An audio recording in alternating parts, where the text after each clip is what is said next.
Now, The Hunt Palmer Show. Boy, does it smell good. You're listening to The Hunt Palmer Show, brought to you by Rouse's Supermarkets on 104.5 ESPN, Baton Rouge. That's good. Live from the Mercedes-Benz of Baton Rouge studio, this is Hunt Palmer.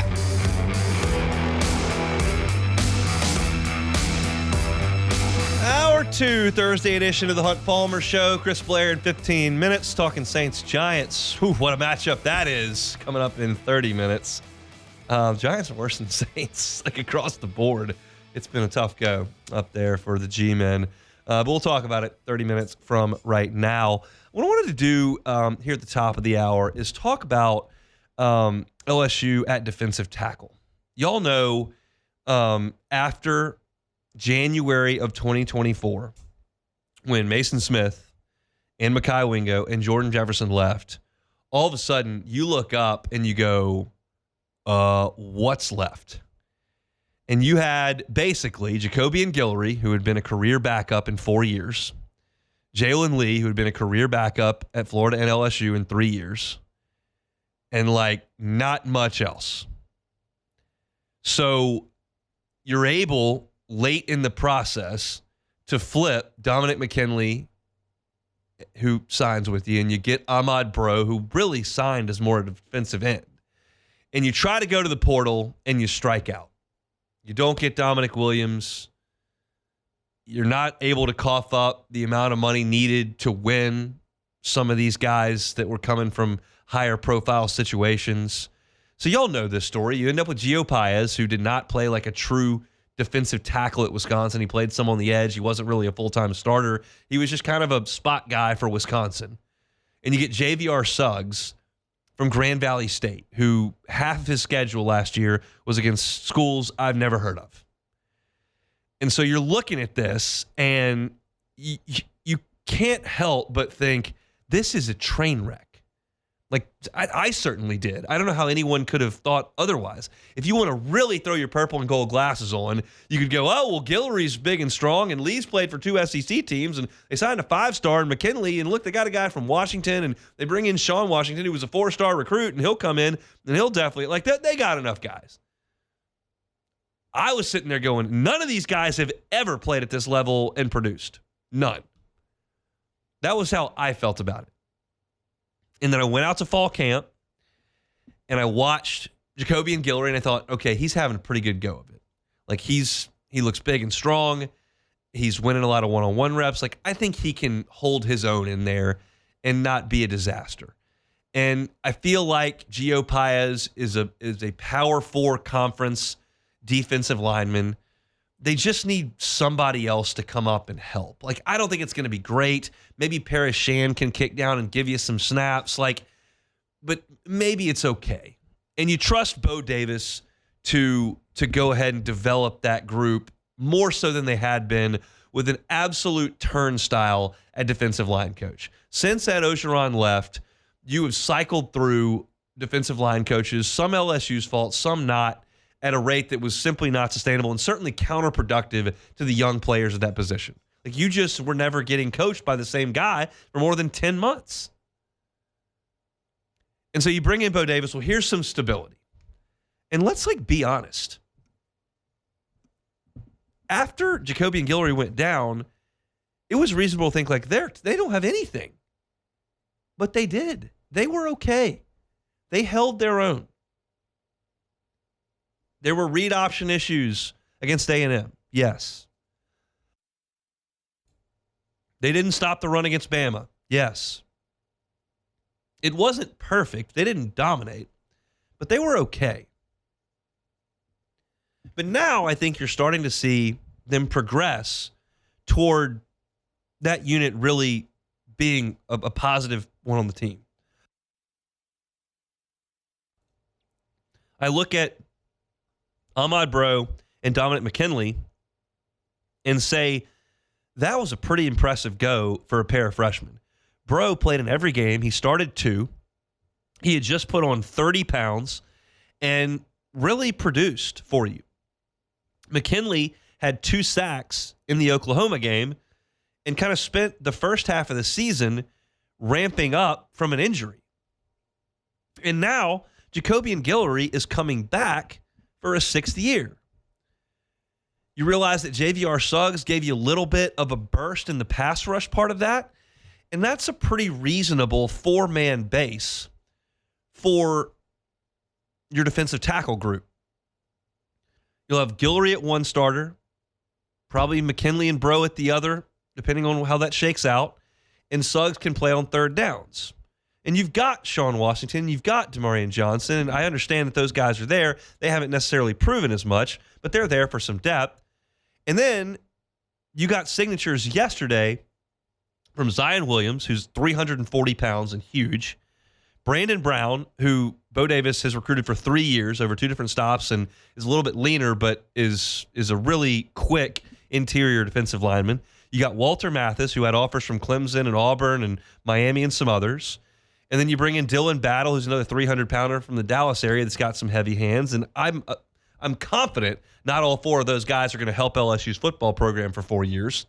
But the point being, if you've got Guillory, McKinley, Bro, Suggs, and one of Demarion Johnson and Sean Washington and Zion Williams and Brandon Brown and Walter Mathis and Dylan Battle, one of those guys, that's 6 guys. One of those guys is a good SEC player. You've now got 5 guys in that tackle rotation that you really feel like you can trust. Now, I want to get from I can trust them to their stars. Because you look back at LSU's best defensive tackle tandems over the years, best teams over the years, and you're talking about Chad Lavallee. You're talking about Kyle Williams. You're talking about Glenn Dorsey, Ricky Jean Francois, and Marlon Favorite. You're talking about Michael Brockers and Benny Logan. Even in 2019, Tyler Shelvin was a handful for teams. His NFL career wasn't what Williams and Dorsey and Brockers and Logan was, but he was really tough in college. And that's the next step if McKinley or Bro can be that. I think Guillory's going to be rock solid, and we'll see what this freshman class brings in. But Bo Davis's track record suggests that he will develop these guys. He did it for a long time at Alabama. He was doing it at Texas, where he put 2 guys early in the draft on a team that went to the college football playoff that had 4 teams in it. And now he coached a group of kind of ragtag guys last year to a pretty solid effort. So I'm not suggesting this is a strength for LSU's team next year. I'm suggesting it could be. And that's a far cry from where we sat this time last year after those 3 guys went to the NFL and you looked and said, well, what's left? And in this college football world that's like roster management whack-a-mole where, all right, offensive line pops up, get that fixed. All right, defensive line just popped up, get that fixed. 2 wide receivers just hit the portal, get that fixed. Like, it's never ending. But certainly defensive tackle was a big issue for LSU 12 months ago. And I would suggest right now, if you can get a first-team all-league defensive tackle who'd like to come, I'm all for it. But I don't think that's chief among the needs for LSU right now. Certainly not what wide receiver, quarterback, tight end are right now. Defensive tackle looks to be on solid foundation. Now, 3 of these guys at the transfer portal next year, we'll rediscuss the conversation. But I only have the data that's in front of me that I can work off of. And my bro's already said he's coming back. I don't have any reason to believe Dominic McKinley's not coming back. Jacobian Guillory is coming back. And these 4 guys that are freshmen have already signed on the dotted line. And I don't think JVR Suggs is in a hurry to leave either. So you're talking about a position group that's going to be pretty deep, that has brought in some talent, has a really good position group that's finally a coach that's back for his second year at the position, which hasn't happened in a while. I feel good about defensive tackle now. They've addressed those needs. And that's a very, very big positive because you cannot win. I don't care if it's conference realignment. I don't care if it's NIL. I don't care if it's transfer portal. I don't care if it's 4-team playoff, 12-team playoff, whatever. You can't win at a championship level if you don't play great defensive line and you don't put guys that are all Americans and go into the first and second round of the draft. I just routed off all of LSU's guys. Alabama was a factory for 15 years putting defensive linemen in the NFL draft. Georgia's done that for the last 5 years. That's where you got to get. Clemson's got a ton of guys. Demarcus Lawrence and Brian Brzee, and you know the names that Clemson's had run through there. Like, you got to have dudes, the defensive line, to win at the championship level. And Bo Davis is starting to work on that now at LSU. And Brian Kelly alluded to that yesterday at his press conference when he said, now you're looking at a defensive line with depth, size, physicality. If that's what it's looked like in the SEC, we're putting the men together to put together the defensive line in terms of what it should look like. So big day for Bo Davis and a group that now looks to be pretty rock solid on the defensive tackle side for the Fighting Tigers. When we come back, Chris Blair, voice of those Fighting Tigers, next. The Hunt Palmer Show. LaBerge, Baton Rouge. Got to make LaBerge, Baton Rouge your game day headquarters all season long. You can watch all the games, whether it's football, basketball, hockey, bowl games, conference championship games, whatever. Watch them all on their giant screen TVs. They've got awesome seating area, easy proximity to the sports book, easy proximity to the blackjack table, easy proximity to their great food and drinks. So grab a crew of your friends and head over to ESPN Bet inside LaBerge. Get in all the action this winter with Penn Play and ESPN Bet. Penn's online sportsbook, now live in Louisiana. Score big this season at LaBerge, Baton Rouge, however you want to play. Must be 21 years or older. Gambling problem? Call 1-800-522-4700 for help. This is the Hunt Palmer Show, brought to you by Rouse's Supermarkets.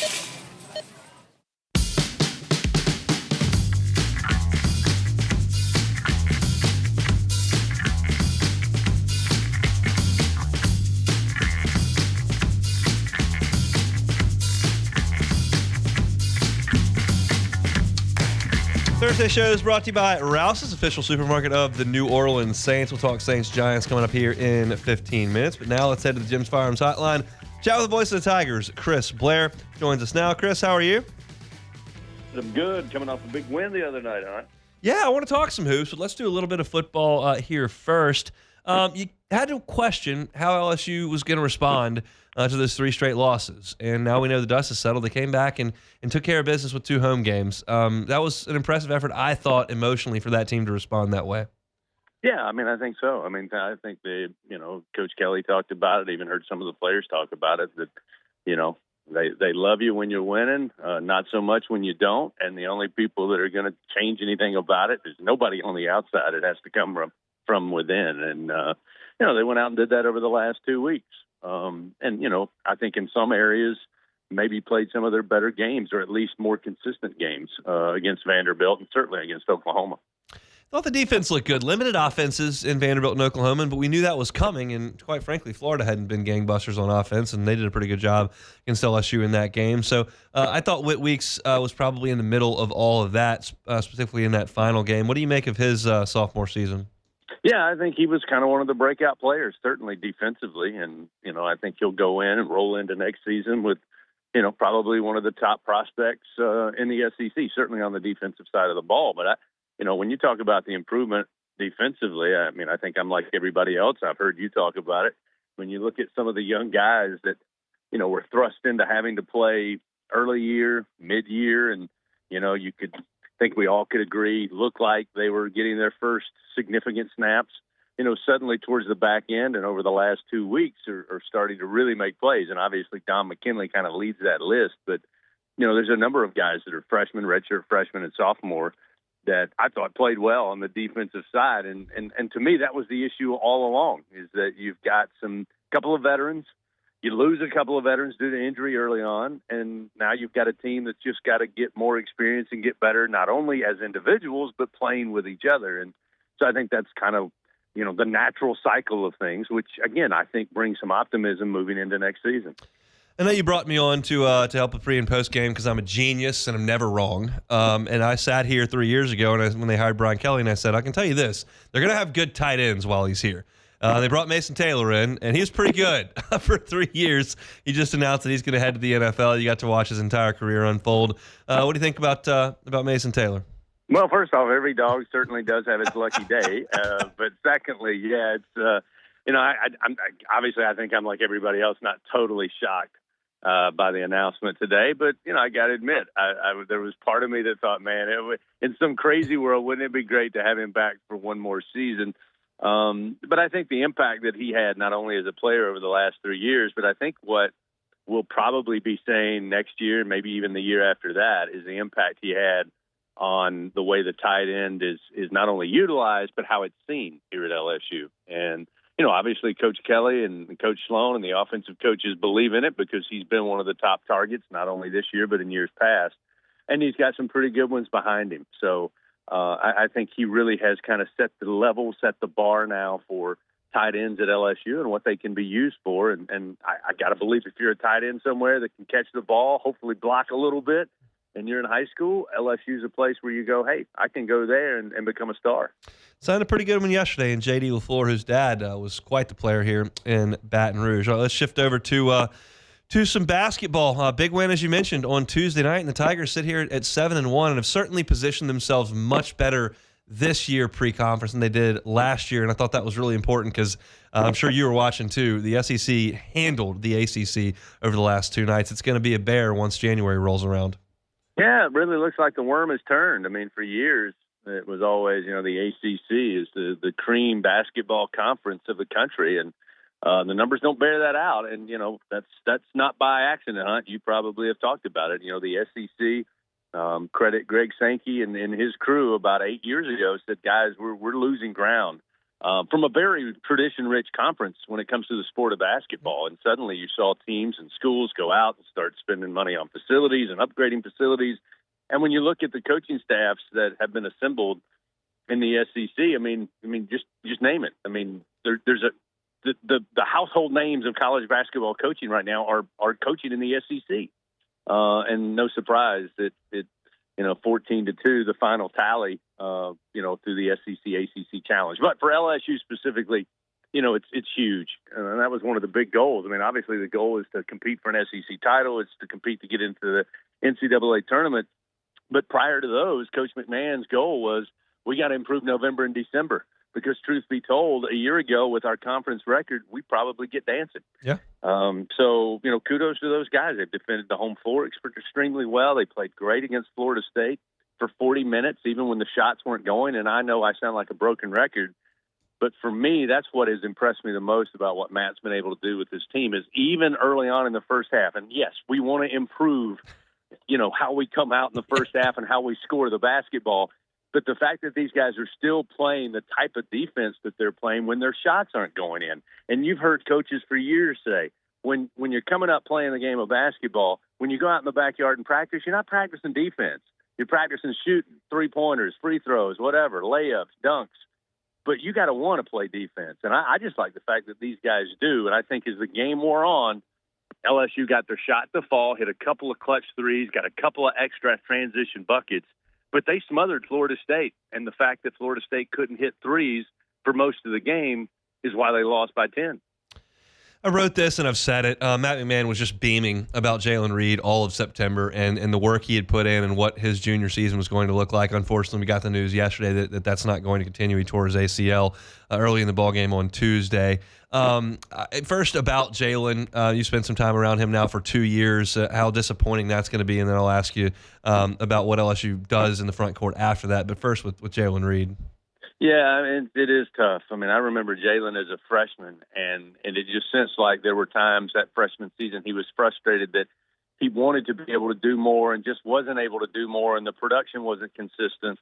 And it saw a little uptick last year, and then towards the end you kind of saw, hey, this is starting to come into form. The development is starting to come. And then this season, I mean, it was like this is a different team. I mean, if you've got a backcourt that can score consistently and you got a guy who can, get the stuff you need between the lanes, this could be a nice formula. And he certainly was part of that. And now you pretty much can count on having to fill up 12 points, maybe more on occasion, plus, a solid 8 rebounds a game. And, the good news is, we saw a little bit of it on Tuesday where, Corey Chest and obviously even Derek Fountain from a hustle standpoint and a rebounding standpoint, and Damian Collins, who I thought played extremely well the other night. If those guys can just together kind of fill that void for Jalen Reed, I still have a lot of high hopes for this team. But without question, it's a huge loss not to be able to count on, 12, 15 points around the rim and 8 to 10 rebounds. The way I've kind of explained it is if LSU's going to offset this, like Collins and Chest can't take the ball on the perimeter and go score. Like that's just not going to be part of their game, and they're not going to be back to the basket focal points of the offense. So they're going to need to get some junk points around the rim, which they can do, and then they need to play really good defense and rebound to maybe save 4 or 5 points from the opposition through the course of a 40-minute game. If they do that, I think they can offset the 12 points, but it's a tall ask because they don't have anybody that really plays like Jalen Reed. That's kind of my read on the situation. No, I think you nailed it. I mean, Coach Brady and I discussed it just briefly after the game about, what the possibility was. Obviously, the indication was not good coming back from the training room after Tuesday night's game. And that's what we looked at. And John immediately looked at the stat sheet and said, this is what we're looking for. And to the far right, for those who haven't seen the stat sheet, it's your plus and minus as a player on the impact to the game. And he pointed to the 3 you just mentioned, plus 4. He actually had Fountain in there as well. Yeah. But they all finished in plus numbers. And he said, if that continues and you don't have a guy, as you said, laxing defensively and allowing a big to maybe go on a burst of 6 to 8 points and suddenly they've got a negative 11 on the game, if they just stay in the positive column, I think LSU will be just fine. And that is, again, by committee, by team effort. It's not going to be one guy stepping in to fill up Jalen Reed's loss. It's going to be 3 or 4 guys that, as you said, even if it's not points, if it's block shots, if it's avoiding an offensive rebound for the other team, that's a positive impact on the game. And again, it's going to put a little more pressure on your backcourt, but I like what I see from Jordan Sears and obviously Cam Carter, and I think in a supporting role, Jai Bailey and others. I liked Sears on Tuesday. He had trouble. Florida State didn't have a guard under 6'5", and he's not 6'5", and he struggled with that in the first half. He never stopped, though, and he kept driving in there in the second half, and he kind of took over the game along with Carter. I enjoyed that on Tuesday. What did you think from courtside? Well, it was great. It was a great strategy. Matt told them at shoot-around that day. He said, hey, guys, they switch everything.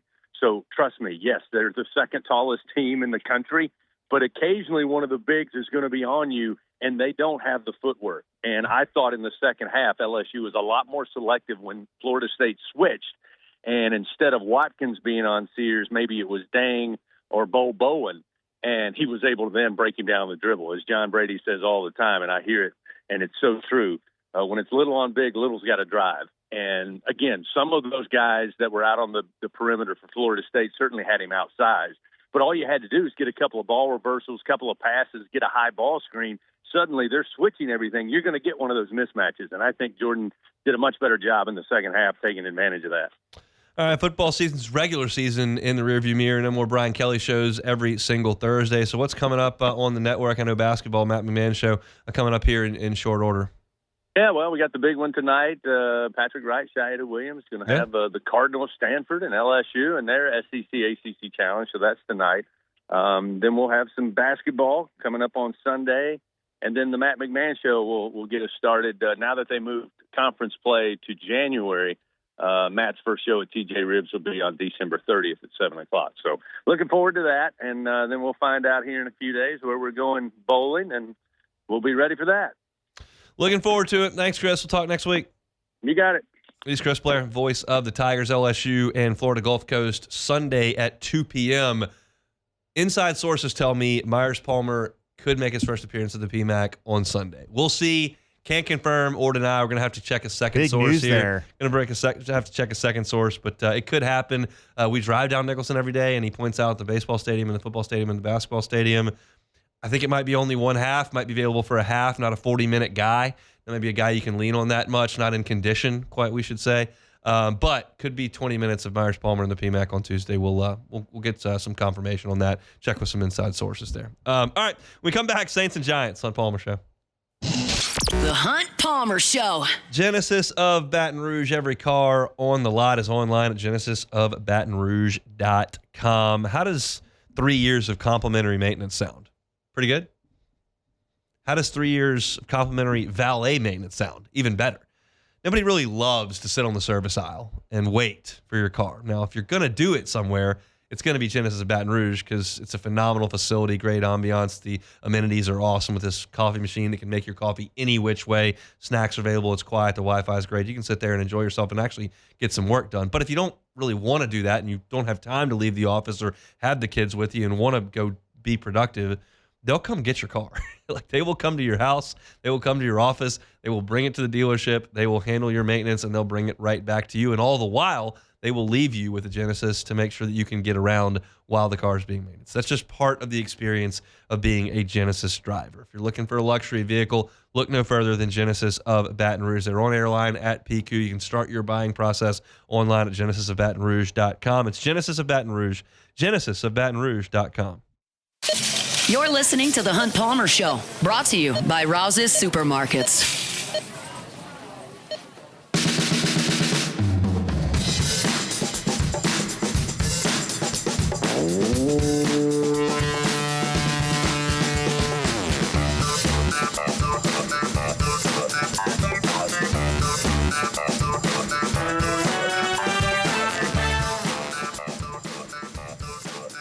All right, Saints and Giants coming up on Sunday. Not exactly the most appetizing NFL game that you'll have all season long. If I was putting this in my Friday tiers list, this one would go in 4. The Giants have just been brutal. The Saints kind of had their playoff hopes, slim as they may have been, sapped on Sunday. They couldn't get it done against the Rams. Mathematically, you can make a case for it. I'm not going to do it.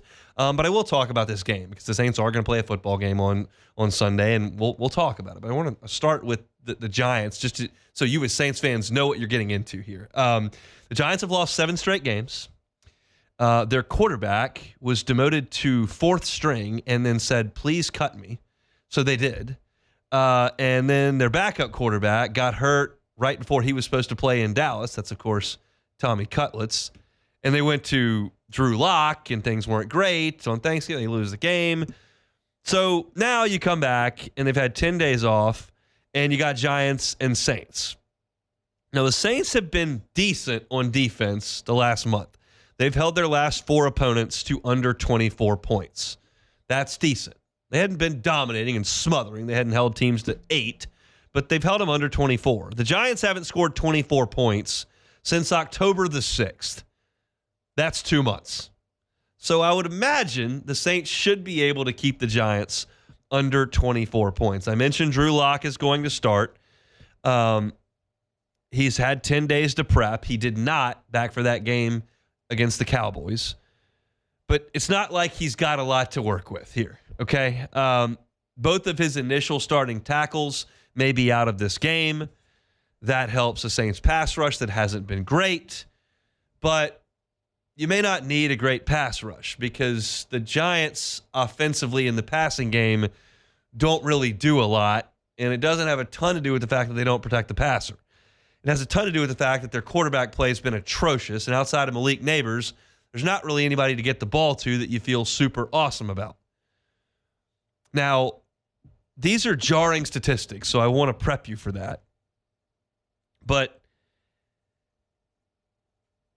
it's really bad. They're dead last in yards per attempt in the NFL. They're dead last in passing touchdowns.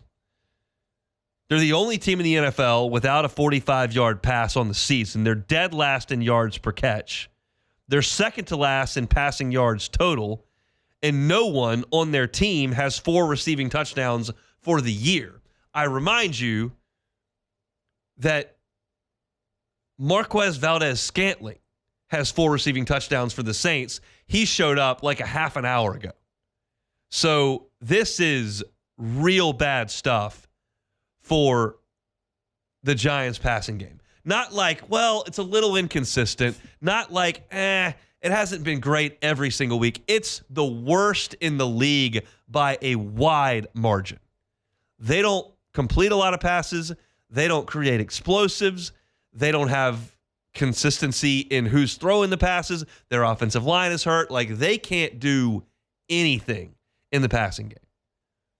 Now, the Saints, although we like to suggest that the Saints have done a great job of drafting and developing corners, they haven't been great against the pass either.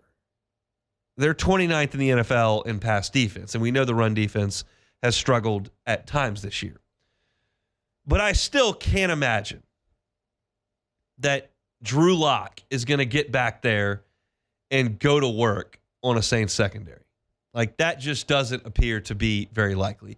If he does, what an indictment on that group. And I've told you this every single week. As far as things that I'm actually looking at that may contribute to the next Saints good team, the guys that you got out there playing corner very much fall in that category. You need Kool-Aid McKinstry, as many reps as he's getting right now, to consistently improve and become a high-level NFL corner. You took him as a high draft pick. He's got all the measurables. All the reports on him have been really good. And now he's thrust into action in some quote-unquote meaningless games. You need him to develop. Alontae Taylor, got to play well. His role is changing. We know that. But he's really moving back to what's a more comfortable position for him. So those guys need to show up and play well in this game. It will be gravely concerning if we come back here on Monday and we're talking about a Saints secondary that can't stop the Giants. I know Malik Neighbors is really good. Trust me, watched him with my own eyes for 3 years. He's really good. But everybody in the NFL has got a receiver that's really good. Everybody. So you need to show up and play well. And I think the Saints will. I think this is probably the game they're most likely to win. I would put Oakland in there. I know that one, or it's Oakland. That's just never going to die very easy. Las Vegas in there. And I realize this game's on the road, but the Giants are a mess. And they're not just a mess because their tackles are hurt. They're not just a mess because the guy they took in the first round at quarterback, they've moved on from. They're a mess from top to bottom. They're a mess as far as the front office goes. Their head coach is now embattled after a really good first year. Their roster is in flux. Their best player is Malik Neighbors, and he's in the locker room after games talking about how he's sick of losing. It's not the quarterback's fault. Ask the coach. Like, there is dysfunction start to finish. And you know what fan base doesn't really like dysfunction? Folks from New York. They get really mad at Knicks ownership and front office executives every year. The Mets fans have a massive inferiority complex, and Jets and Giants fans aren't real happy when they lose. So I expect the Saints to go up there to New Jersey and play in front of a light crowd, not empty, but light crowd that is ready at the drop of a hat to turn on that team immediately. Boo birds, disgust, early departures, the whole thing. And it's up to the Saints, who, in my opinion, while not good, are still more functional than what's going on in the Giants organization, to handle themselves professionally, to go up there and just beat that team and move on. Like, that's what I think is going to happen. I told you Tuesday that I was ready for the Saints in their best interest to lose all their games. And I still feel that way. And I realize that rubs Saints fans the wrong way, and that's not my intention. I'm trying to get the Saints to be really good again. And I'm trying to get draft picks. But my expectation is that the Saints, that are still functional if depleted, are in a better spot than the completely dysfunctional Giants. And I expect it to play out that way on Sunday. If it doesn't, that's a red flag, and it probably eliminates Darren Rizzi from any conversation about being a realistic candidate to be the next head coach of the New Orleans Saints without the interim tag. Those are my thoughts early on Saints and Giants. We'll certainly make a pick on that game on tomorrow's show. There have been a couple more transfer portal additions for LSU. We'll talk about those when we come back. We'll play some Take It or Leave It, and we'll get on down the road here on this Thursday. Getting closer to the weekend. Appreciate you hanging out with us on The Hunt Palmer Show. The Hunt Palmer Show. Evolve Physical Therapy and Sports. EvolvePT.com is the website. Look, Robbie Bolton and his team are true pros. And if you've had a bad physical therapy experience in the past, not necessarily unpleasant, but maybe not as productive or efficient or effective as you want, you get to pick where you do your physical therapy. Don't make that mistake again. Go to Evolve Physical Therapy and Sports. Robbie Bolton's been at this 20 years. He's got a team of physical therapists right there ready to help you get back to being your active self. From the second you walk in there, there's going to be a hands-on physical therapist helping you every step of the way.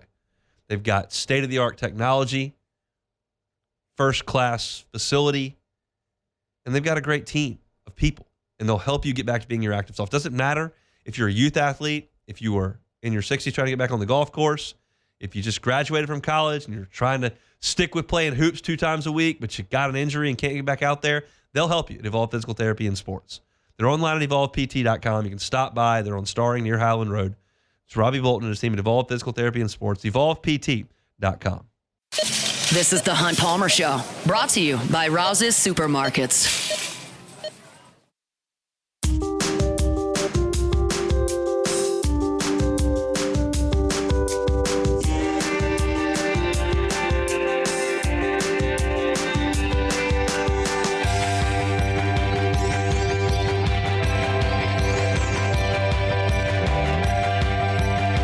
Congratulations to our 2024 Hooters College Football Pick'em season-long champion, Roy Barrymore. Roy wins a 75-inch 4K flat-screen TV with a soundbar and free Hooters wings for a full year. Also, congratulations to our Week 14 winner, Beatsy Plaisance from Prairieville. Beatsy wins a Hooters wing party for 10 people. Coming soon, it's the Hooters College Football Bowl Pick'em contest with 104.5 ESPN Baton Rouge. Latest LSU Tiger to announce his intention to jump in the transfer portal again. Portal isn't open yet. So these people that are making announcements haven't officially gone in, but we can trust that's their intention at this point. Kylan Jackson, safety from right here in the 225. And we hinted at this earlier back, but I'm going to do this exercise again. And I did this like 3 weeks ago. Maybe it was a month ago, but I'll do it again. LSU's 2023 signing class featured 26 high school signees. 26 signed in that class. It was the 5th ranked class in the country. And this is why it's hard for me to go nuts about yesterday's performance, because like this could be the same thing as 2 years ago. It could be the greatest class LSU's ever signed. But this was 2 years ago, the number 5 ranked class in the country. 26 guys signed. Lance Hurd, gone. Deshaun Womack, gone. Javian Toviano, been on the bench. Jalen Brown, gone. Shelton Sampson, gone. Jackson Howard, gone. This is the top of the class. I'm not cherry picking. That's the top of the class. DJ Chester, starting center. Kamorian Pimpton, reserve tight end. Maybe a starter next year. We'll see. Whit Weeks looks like a big-time hit there. He's going to be 3rd in the SEC in tackles this year. That's 2. You've had DJ Chester, your center, and Whit Weeks. Kylan Jackson, gone. Caleb Jackson, reserve running back. Tyree Adams was your 6th offensive lineman. Might be a starter at tackle next year. We'll see. Too early to tell. Ricky Collins, gone. Mac Markway, gone. Trey Holly's not here in legal issues. Ryan Yates, gone. Kyle Parker's been hurt. Kai Prian's gone. Christian Brathwaite, gone. Jeremiah Hughes, gone. Paul Mabenga, reserve offensive lineman. Jackson McGowan, gone. Michael Darty, gone. Dylan Carpenter, reserve. Ashton Stamps, a starter at corner. Connor Gilbreth is gone. And that is your 26 signees. So you've got Whit Weeks, you've got Ashton Stamps, you've got DJ Chester as starters, and the other 23 guys are either gone or have been on the bench. I mean, how many are gone? 1, 2, then I hit the wrong button. I got to count how many of these guys are no longer with the program out of 26. It's well over half. 1, 2, 3, 4, 5,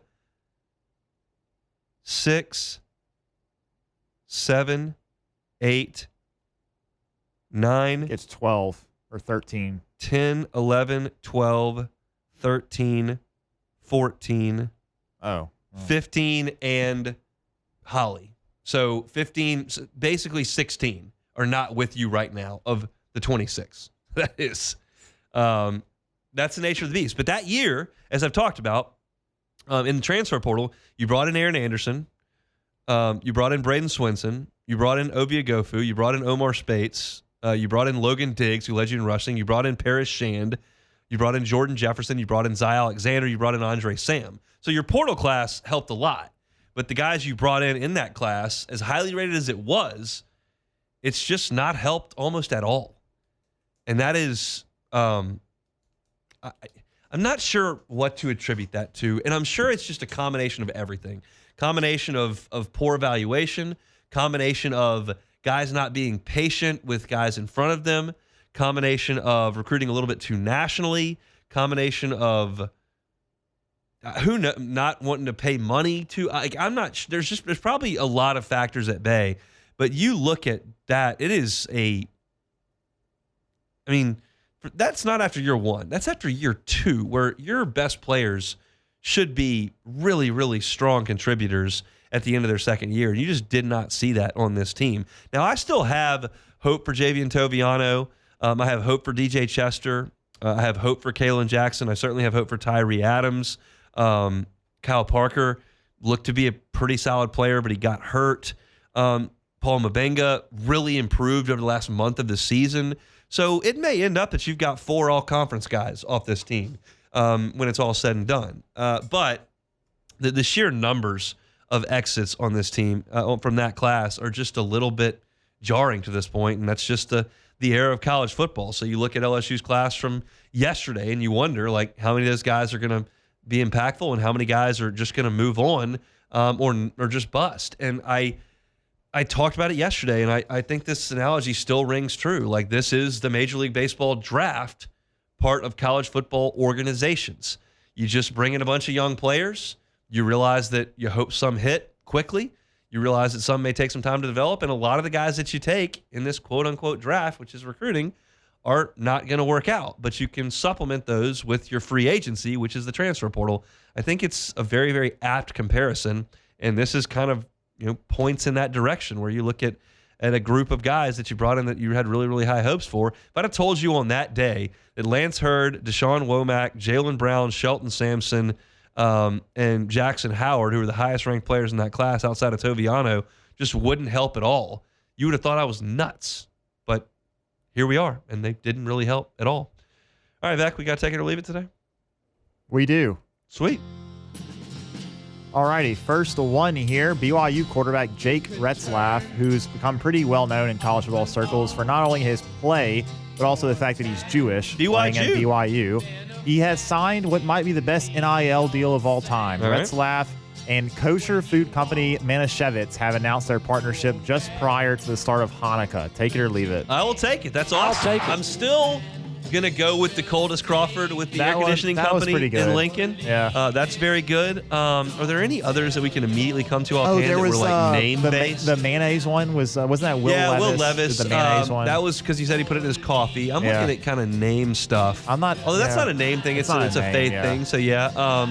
It's just that's always interesting if you can make that happen. I know Cade York had a. Somebody had one with.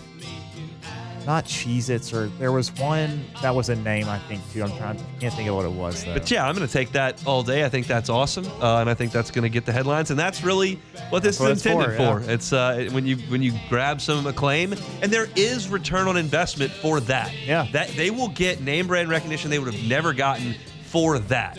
An oil booster who just cuts the check every month for the $2 million defensive end, like there's just no return on that. This company will actually see some return on this, I would imagine. All right, next one here. UCLA has fired offensive coordinator Eric Bieniemy after just one season calling plays for the Bruins. Bieniemy just isn't a good coach. Take it or leave it. I don't want to go that far, but maybe.